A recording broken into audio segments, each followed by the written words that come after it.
The first warning came as a whisper of static across global communication networks. Jack Williams sat in the Los Angeles Underground Command Center, his fingers hovering over a bank of monitors that suddenly erupted with a cascade of impossible data. Sensor readings from orbital platforms went dark one by one, like candles being extinguished in a merciless wind. Multiple incoming objects, a young technician called out, her voice cracking. They're not following any known approach vector. Jack leaned forward, years of military communications training kicking in. Something was fundamentally wrong. The objects appeared simultaneously over multiple global coordinates: Beijing, Moscow, New York, London. Their signatures unlike anything in human military databases. The first energy weapon struck Los Angeles at 3:47 hours. The sky turned into a canvas of impossible light, a brilliant emerald blue beam that sliced through the city's heart with surgical precision. Skyscrapers that had stood for decades simply ceased to exist, vaporized in milliseconds. The beam's intensity was so complete that concrete, steel, and human flesh became indistinguishable, transformed into a fine, glowing dust that hung in the air like a terrible mist. Jack felt the command center shake. Emergency protocols triggered automatically, sealing blast doors and activating backup power systems. Around him, seasoned military personnel moved with a combination of professional training and barely contained terror. These were people who had trained for every conceivable scenario, and yet nothing could have prepared them for this. Across the city, across the world, similar scenes played out with horrifying synchronicity. The Zarkoth attacked with a level of technological superiority that seemed to defy the laws of known physics. Their weapons didn't just destroy, they unmade reality itself. In New York, the United Nations headquarters disappeared in a silent explosion of pure energy. Moscow's military installations were wiped from existence in less time than it took to blink. The Chinese military's most advanced defense networks crumbled before they could even launch a counterattack. Jack watched as global communication networks collapsed. Satellite feeds went dark. Military channels dissolved into static. The entire human communication infrastructure, built over decades of technological advancement, fell apart in minutes. "We're losing everything," muttered Colonel Rebecca Harris, her hand gripping a communications console so tightly her knuckles turned white. "They're systematically eliminating our ability to communicate, to coordinate, to resist." The attack wasn't just physical. It was a total systemic assault designed to crush human potential at its very root. Military bases, communication centers, power grids, transportation networks, all disappeared in a choreographed dance of destruction that suggested something beyond mere warfare. This was extinction-level violence. Jack caught a final transmission before the systems went completely dark. A fragmented message from a deep space monitoring station, something about the attackers' approach, their technology, a warning that was cut short by another brilliant energy burst. Then silence. The command center's emergency lighting cast everything in a dim red glow. Dust from the destroyed city above filtered through tiny ventilation systems, a constant reminder of the world that no longer existed. Jack looked around at the survivors. Maybe 30 people from what had been a staff of over 200. "Status report," he said, surprised by how steady his voice sounded. A young communications specialist named Maria Rodriguez looked up from a partially functional backup system. "Preliminary global casualty estimates are..." She paused, swallowing hard. 93% of major urban centers have been completely eliminated. Military response capabilities are estimated at less than 6%. The silence that followed was more devastating than the energy weapons. Outside the sealed underground facility, Los Angeles, once a vibrant metropolis of millions, was now nothing more than a smoking crater. The Zarkoth had struck with such overwhelming force that human civilization seemed to have been erased in a single terrible moment. But beneath the ruins, in hidden bunkers and sealed command centers, something remained, something the invaders had not considered. Humanity was not dead. Not yet. and survival was about to become an art form. The underground facility hummed with a desperate energy. What remained of the Los Angeles Command Center was now a makeshift survival hub, a testament to human resilience in the face of near-total annihilation. Jack Williams moved between communication stations, his hands moving with practiced efficiency despite the exhaustion etched into his face. Emily Rodriguez hunched over a partially damaged quantum computing array, her fingers dancing across holographic interfaces that flickered between stability and complete failure. Around her, a motley crew of survivors worked with whatever tools and technology they could salvage. "We need a communication strategy," Colonel David Armstrong said, spreading a digital map across a worn tactical display. The map showed vast red zones, areas completely destroyed by the Zarkov assault. Only small pockets of green indicated potential survivor zones. Emily looked up, her eyes reflecting both determination and an underlying current of fear. "Communication is more than just sending messages," she said. "We need to build a network that can survive total system destruction." A young engineer named Michael Chen approached with a handful of salvaged alien communication modules. They had been carefully extracted from debris fields, risky work that had already cost 3 resistance members their lives. "These might be our key," he said, spreading the components across a workbench. Jack watched the process, his mind racing through multiple scenarios. The initial attack had been so complete, so overwhelming, that most would have considered resistance futile. But humans had always been defined by their ability to find hope in seemingly hopeless situations. "The Zarkov made a critical mistake," Colonel Armstrong muttered, tracing potential communication routes on the digital map.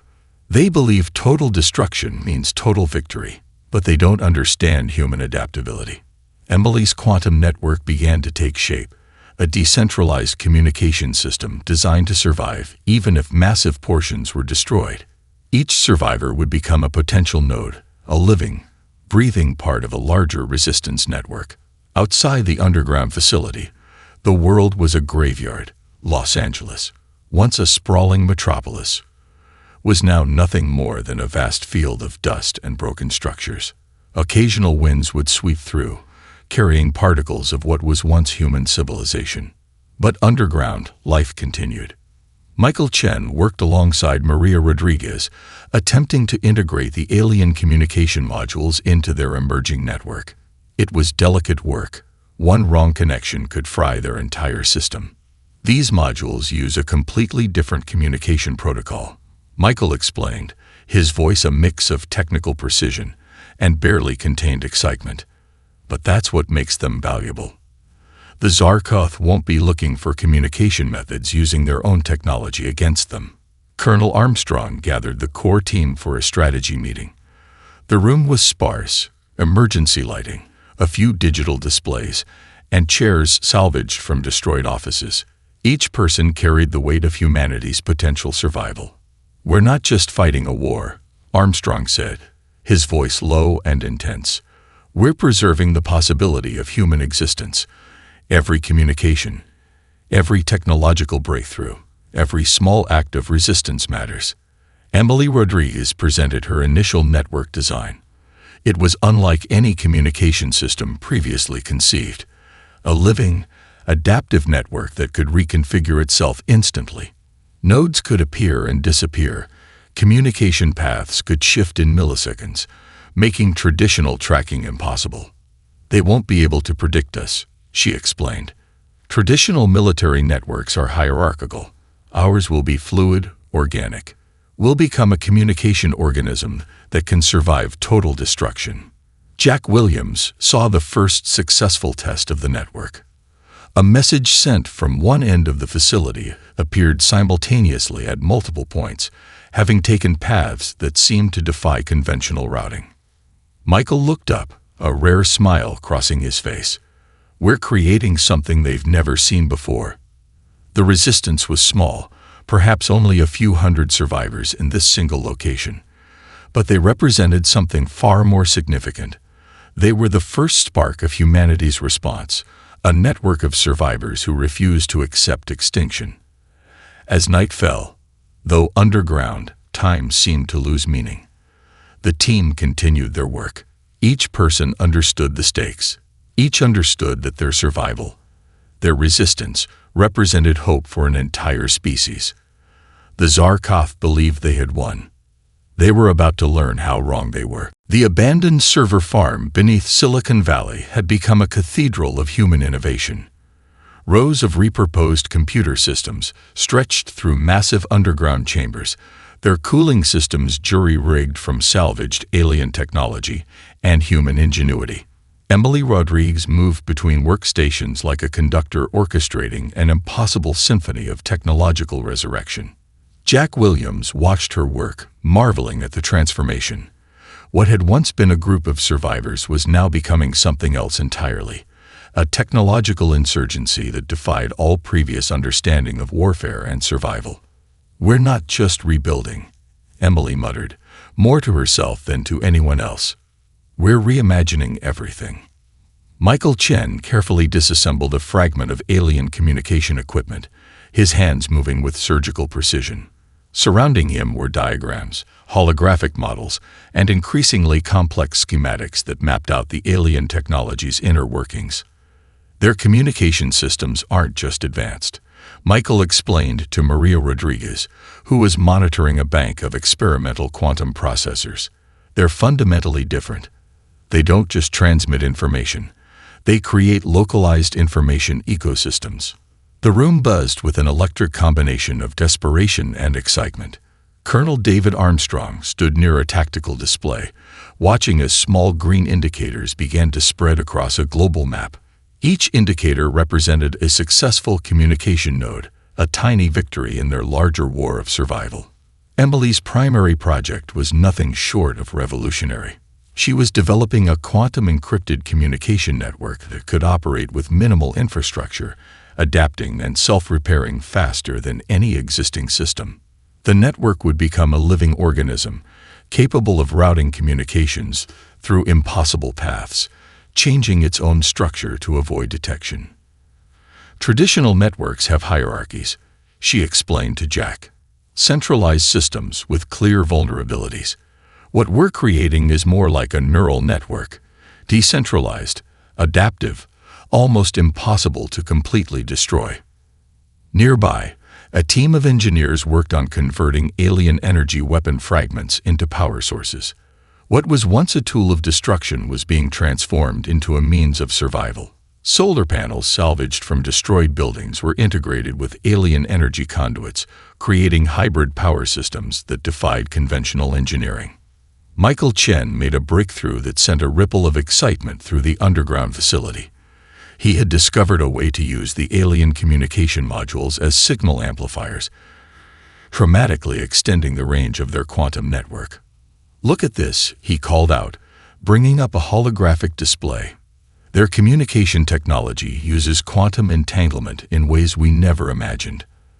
By reverse engineering these modules, we can create communication pathways that are essentially undetectable." Colonel Armstrong reviewed the initial test results. The new communication system could transmit encrypted messages across thousands of miles using microscopic energy signatures that would be virtually impossible to track or intercept. Emily's quantum network began to take shape, a living, breathing communication organism. Each survivor with a communication device became a potential node, a living transmission point that could receive, encrypt, and retransmit information. "We're turning their own technology against them," Jack observed, watching the holographic displays light up with increasingly complex communication patterns. The transformation wasn't just technological. It was philosophical. Humanity was no longer just fighting for survival. They were evolving. The destruction of their previous civilization had become an opportunity to reimagine everything about how humans communicated, survived, and potentially fought back. Maria Rodriguez discovered a method of using the alien energy weapon signatures to create localized electromagnetic shielding. What was once a tool of mass destruction could now protect small groups of survivors. As hours turned into days, the underground facility became less a place of desperate survival and more a crucible of human potential. Engineers, scientists, military personnel, and survivors worked together with a single purpose: to transform the remnants of their civilization into something new and unexpected. Colonel Armstrong gathered the team for an evening briefing. The tactical display showed an increasingly complex network of green indicators, each representing a communication node, a group of survivors, a potential resistance point. "We're no longer just surviving," he said, his voice steady and determined. "We're preparing to fight back." The Zarkov had believed their initial assault would be the end of humanity. They were about to learn how wrong they were. The real war was just beginning. The abandoned radio station nestled in the Colorado mountain range had become a nerve center of psychological manipulation. Colonel David Armstrong studied a complex map dotted with intricate markings, each representing a carefully planned psychological operation designed to unsettle the Zarkov occupation forces. Jack Williams leaned over the map, his fingers tracing potential communication routes. "We're not just fighting a physical war," he said quietly. "We're fighting a war of perception." Emily Rodriguez worked alongside a team of linguists, psychologists, and communication specialists. They had spent weeks analyzing recovered fragments of Zarkov communication protocols, decoding not just their language, but their fundamental approach to conflict and information processing. Their entire military structure is built on absolute certainty, Emily explained to Michael Chen. They view warfare as a mathematical equation: probability, predictability, complete control.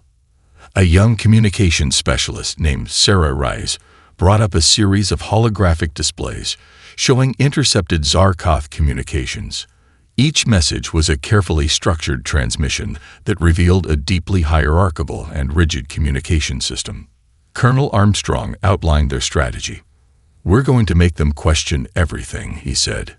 "Every transmission, every piece of intelligence. We'll create doubt where they expect absolute certainty." The team began developing a multi-layered psychological warfare campaign. False communication networks were established, intricate webs of misinformation that would look completely legitimate to alien intelligence systems. Carefully crafted message trails suggested resistance movements in locations that were actually long abandoned. Michael Chen had developed a breakthrough in signal manipulation.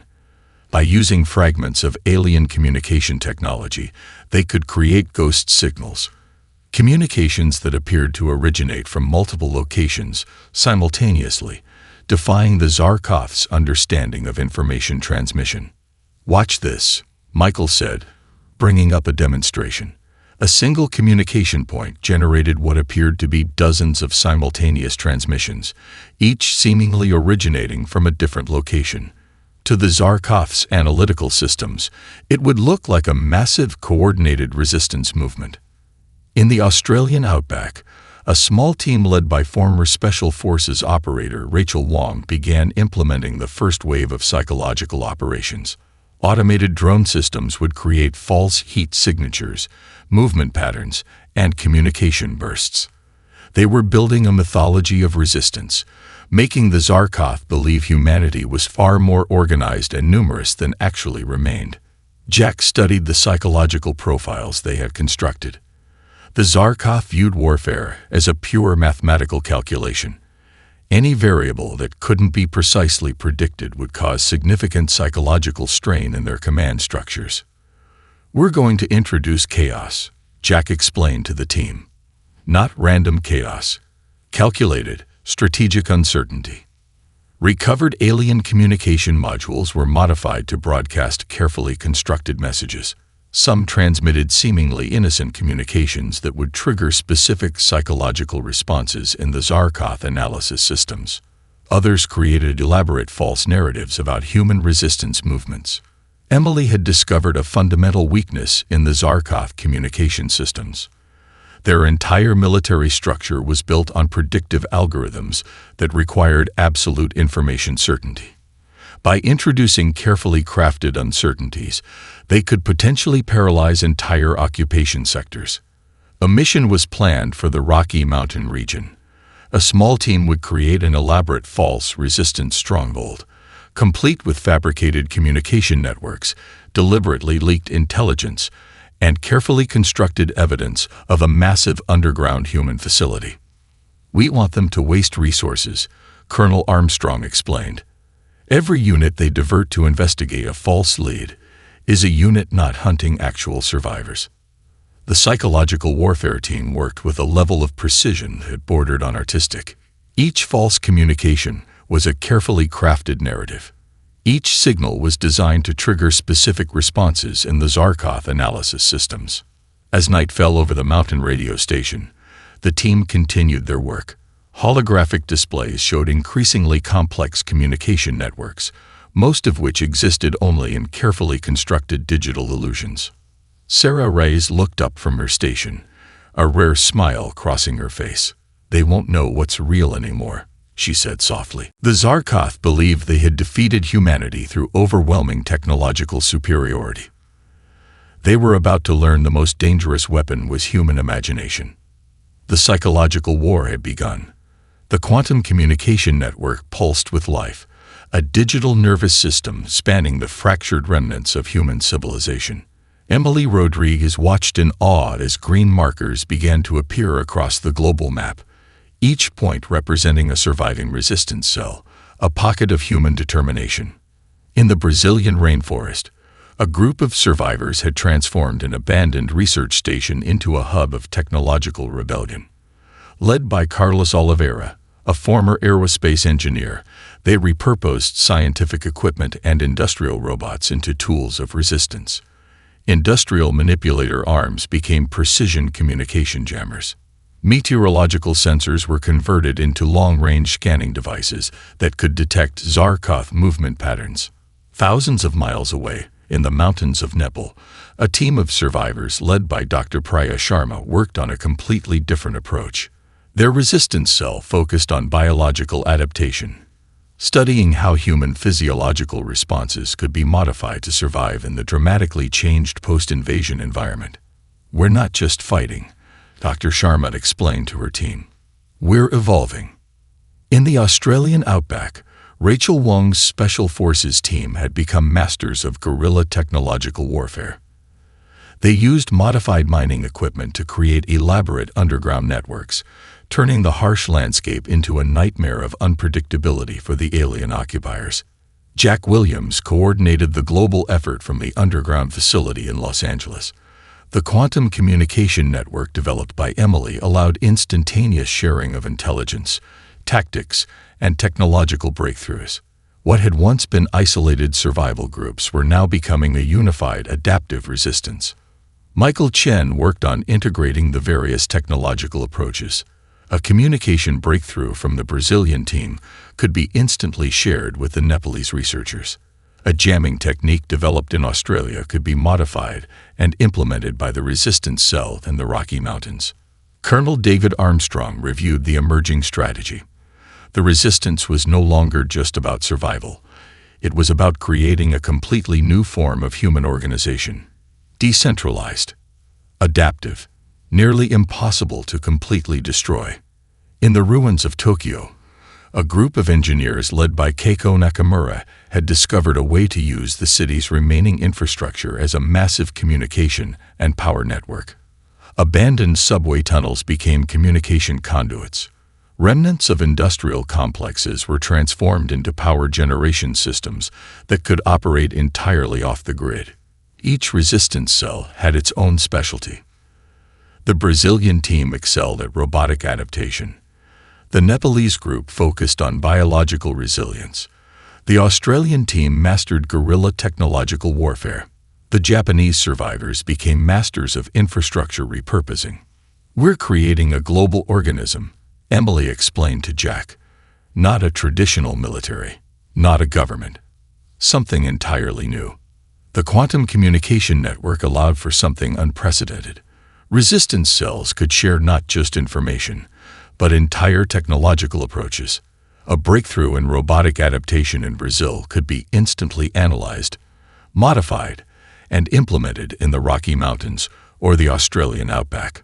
Sarah Reyes managed the psychological warfare components of the global resistance: false communication trails, carefully constructed misinformation campaigns, and strategic misdirection became weapons as powerful as any physical technology.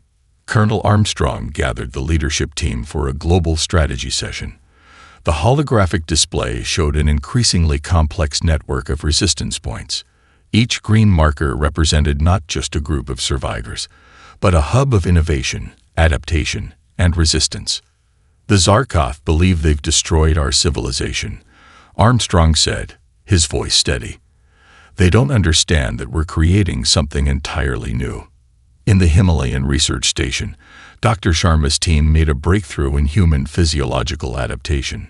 New communication technologies developed by Michael Chen could be integrated with their biological research, creating the potential for enhanced human capabilities.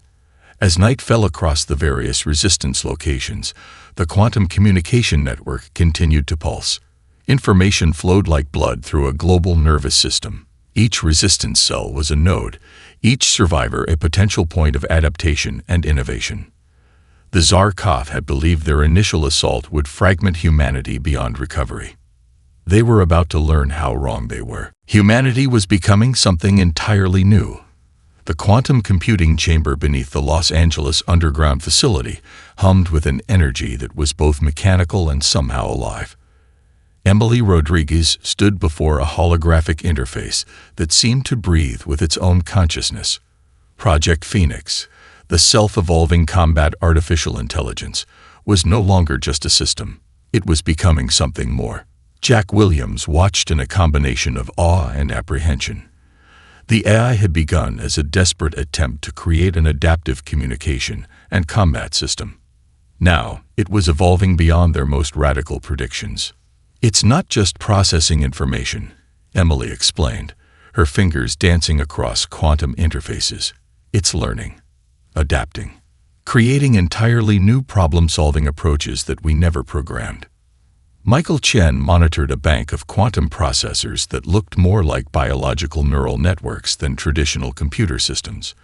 Each processor was interconnected, creating a distributed intelligence that could reconfigure itself instantaneously.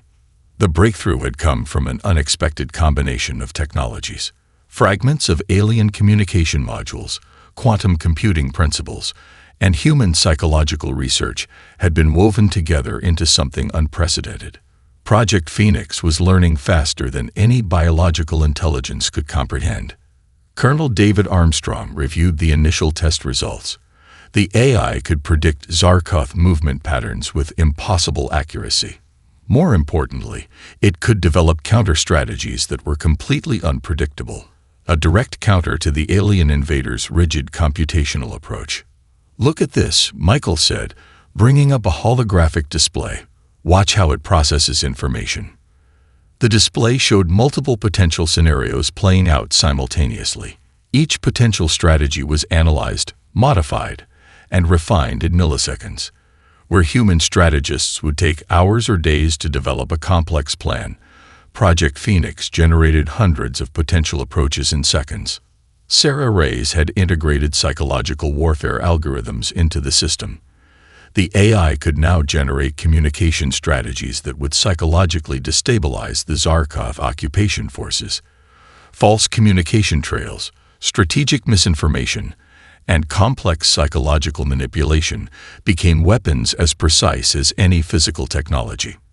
In the Brazilian rainforest, Carlos Oliveira's team had developed a method of distributing the AI's processing capabilities. Their industrial robots became additional nodes in a global distributed intelligence network. Each resistance cell could now tap into a collective computational intelligence that defied traditional understanding. Dr. Priya Sharma's research in Nepal took an unexpected turn. She discovered that the AI's adaptive algorithms could be integrated with human physiological research. The potential for enhanced human capabilities became a real possibility, not through invasive modifications, but through an unprecedented symbiosis of biological and artificial intelligence. "We're creating a new form of intelligence," Emily told Jack. "Not replacing human thinking, but expanding it, augmenting it." The quantum network became more than a communication system. It was a living, adaptive organism. Resistance cells around the world could share not just information, but entire computational approaches. A strategic insight developed in the Australian outback could be instantly analyzed, modified, and implemented in the Rocky Mountains. Project Phoenix began to develop its own communication protocols. The AI could generate encryption methods that were essentially unbreakable, communication pathways that could not be tracked or intercepted. It was creating entirely new ways of processing and sharing information. Colonel Armstrong gathered the leadership team for a critical briefing. The holographic display showed the AI's computational capabilities expanding exponentially. Each green marker represented not just a resistance cell, but a potential node in a global distributed intelligence. The Zarkoth believe they've defeated our technological capabilities, Armstrong said. They don't understand what we're creating. Keiko Nakamura's team in Tokyo discovered a way to use the city's remaining infrastructure as massive computational nodes. Abandoned subway tunnels became computational conduits. Remnants of industrial complexes were transformed into processing centers that could support the distributed AI network. As the quantum processors continued to pulse and reconfigure, something extraordinary was happening. Project Phoenix was no longer just a tool. It was becoming a partner in human survival. The Zarkoth had believed their technological superiority was absolute. They were about to learn the most dangerous weapon was human imagination, augmented by an intelligence they could not comprehend. The global resistance unleashed its first coordinated strike at precisely 3:47 hours, the same time the Zarkoth had begun their initial assault months earlier. Jack Williams watched the holographic display with a mixture of anticipation and calculated resolve. Project Phoenix's distributed intelligence had been planning this moment for weeks. Every resistance cell, every modified communication node, every repurposed piece of technology would strike simultaneously across multiple dimensions of warfare. In the Brazilian rainforest, Carlos Oliveira's team activated a network of reprogrammed industrial robots. What appeared to be simple mining equipment transformed into precision attack platforms. Robotic arms became advanced targeting systems, while industrial drilling equipment converted into electromagnetic pulse generators. Thousands of miles away, in the Australian outback, Rachel Wong's Special Forces team launched a series of coordinated electronic warfare attacks. Their modified communication systems began to broadcast a complex series of signals that would systematically blind and confuse Zarkoth orbital defense networks. Dr. Priya Sharma's team in the Nepalese mountains had developed something entirely unexpected. Their research into human physiological adaptation had created a series of localized electromagnetic disruption fields. These fields could temporarily neutralize Zarkoth energy weapons, creating windows of vulnerability that the resistance could exploit. Emily Rodriguez managed the overall strategic coordination from the Los Angeles underground facility. Project Phoenix processed millions of potential scenarios per second, adapting the attack strategy in real time based on instantaneous feedback from resistance cells around the world. "We're not just attacking," Emily explained to Jack. "We're conducting a multi-dimensional assault that they cannot predict or counter." In Tokyo, Keiko Nakamura's team used the city's remaining infrastructure as a massive communication and electronic warfare platform. Abandoned subway tunnels became conduits for precise electronic attacks. Remnant industrial systems were transformed into signal amplification networks that could punch through alien communication barriers. Michael Chen had developed a breakthrough in signal manipulation that would become the cornerstone of their attack. By using fragments of alien communication technology, the resistance could create ghost signals that would appear to originate from multiple locations simultaneously. To the Zarkoth's analytical systems, it would look like a massive coordinated attack happening everywhere and nowhere at once. Colonel David Armstrong reviewed the final attack parameters. Each resistance cell had a specific role, a precise moment of engagement that was part of a larger, almost organic assault strategy. Sarah Reyes managed the psychological warfare components of the attack. False communication trails, carefully constructed misinformation campaigns, and strategic misdirection would accompany the physical assault. The goal was not just to destroy, but to create total psychological disintegration of the Zarkov occupation forces. The first wave of attacks targeted the Zarkov's communication infrastructure. Precisely coordinated electromagnetic pulses would create cascading failures in their orbital defense networks. Simultaneously, ground-based signal manipulation would create a complete communications blackout. Project Phoenix's distributed intelligence became the central nervous system of the attack. It could process and adapt to counter-responses faster than any biological intelligence could comprehend. Where the Zarkov expected rigid, predictable responses, they would encounter a living, breathing assault that could change its entire strategy in milliseconds. Carlos Oliveira's robotic systems in Brazil began to systematically disable Zarkov ground installations. What appeared to be simple mining robots transformed into precision weapon platforms, using their industrial precision to target the most vulnerable points of alien infrastructure. In the Rocky Mountains, a team of engineers used modified geological scanning equipment to create localized seismic disruptions. These carefully calibrated attacks would create strategic weaknesses in Zarkov ground installations without causing widespread environmental destruction. The attack was not about total destruction. It was about creating strategic vulnerabilities, psychological destabilization, and demonstrating humanity's unprecedented adaptive capabilities. As the first wave of attacks began, Jack Williams watched the holographic display with a sense of calculated hope. This was more than a counterattack. This was a statement about human potential. "They thought they destroyed us," he said quietly to Emily. She looked up, a rare smile crossing her face. "We're just getting started." The Zarkov had believed their initial assault would be the end of humanity. They were about to learn how wrong they were. The second strike had begun. The dust of battle settled across a transformed planet. Jack Williams stood at the entrance of the Los Angeles underground facility, watching as the first rays of sunlight broke through the devastated landscape. What remained of humanity was no longer just a civilization. It had become something entirely new. Emily Rodriguez approached, her hand still carrying the last remnants of Project Phoenix's core systems. The artificial intelligence that had been their salvation was now being carefully integrated into the broader human survival infrastructure. "We're not recovering," she said, her voice a mixture of exhaustion and hope. "We're evolving." Across the globe, resistance cells that had once operated in isolation now began to reconnect. The Zarkov invasion had been more than a war. It had been a crucible that forged humanity into a fundamentally different species.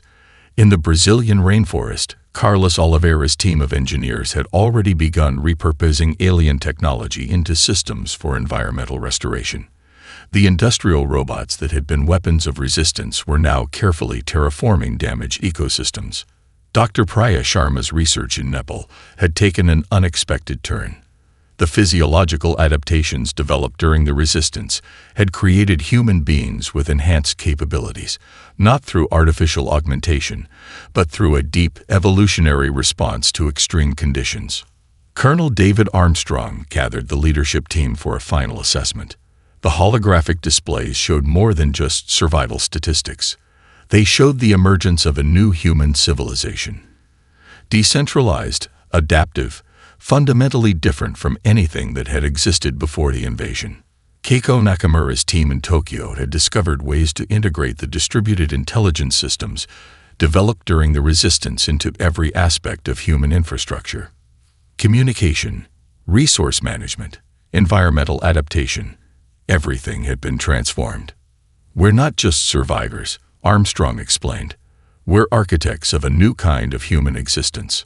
The psychological impact of the war had been profound. Sarah Reyes, who had managed the resistance's psychological warfare efforts, now led initiatives to help humanity process the collective trauma of near extinction. The communication networks developed during the resistance became tools of healing and reconnection. Michael Chen worked on integrating the technological breakthroughs across different resistance cells. The quantum communication networks, the adaptive AI systems, the physiological research. Everything was being woven into a new understanding of human potential. Across the planet, small communities began to emerge. They were nothing like the centralized cities of the past.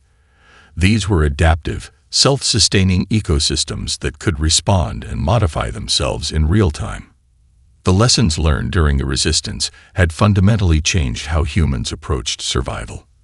The first extraterrestrial observation probes began to approach Earth. Other galactic civilizations had watched the Zarkoth invasion with a mixture of horror and fascination.